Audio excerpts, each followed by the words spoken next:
brief run through of the exercises and warm-ups I do prior to practicing or performing or just playing drums in general. The first one, just wrist rotations. You want to be stretching each side of your wrist as much as you can by pushing with your fingertips in the opposite directions. So what I mean by that is getting your fingertips to come up as far as you can, and you should feel the stretch at the other side of your hand. So like that, feel the stretch there. When your hand comes down, you feel the stretch there, and vice versa. Do that for about 30 seconds and then do the other way, so opposite direction.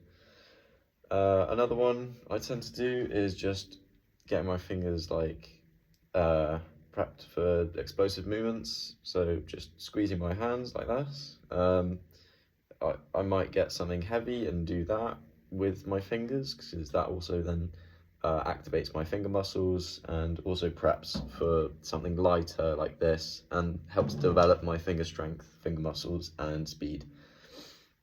So again, do that for about 30 seconds. And then another one, just spinning my thumbs around, just twirling them. Further, activates my thumb muscles, and it gets quite important when it comes to flicking. So this is a technique I use a lot, where you just pinch the recoil point, which is the part of the drumstick with the most bounce. So you can just pinch it and it'll bounce. My knee isn't a great example, but you pinch the recoil point and you just flick forward, bringing the stick back with control and your own finger strength.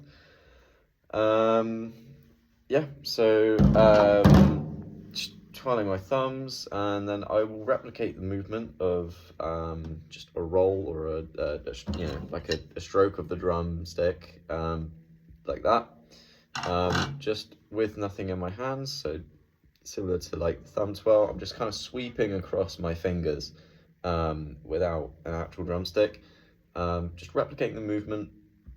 Again, just gets a little bit of like blood flow, and like all these exercises, they can reduce cramping.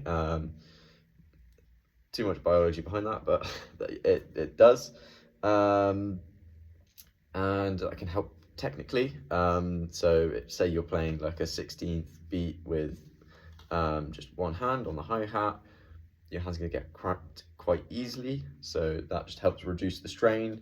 What's another one? I'd like to stretch my wrists, so I'll grab my fingers and just pull back whilst fully extending my forearm. So I'll put my arm straight and pull my hand back, and you should feel the stretch there. Same goes for the other hand, and I also tend to stretch my fingers like this. So what you do is you put your fingers together and your palms apart, and you just push down with your fingers still touching each other. And I do the same for my thumb. I am exaggerating these very briefly. I would normally do this for a bit longer. I'd also just like wiggle my fingers around just to get them activated. It's good to establish a bit of a like mind muscle connection to each finger. So I might like do just one finger at a time. This is weirdly key to, again, a stroke, because look, I'm activating all my fingers at once, and they're all going in that kind of fist clenching motion. So that helps establish that.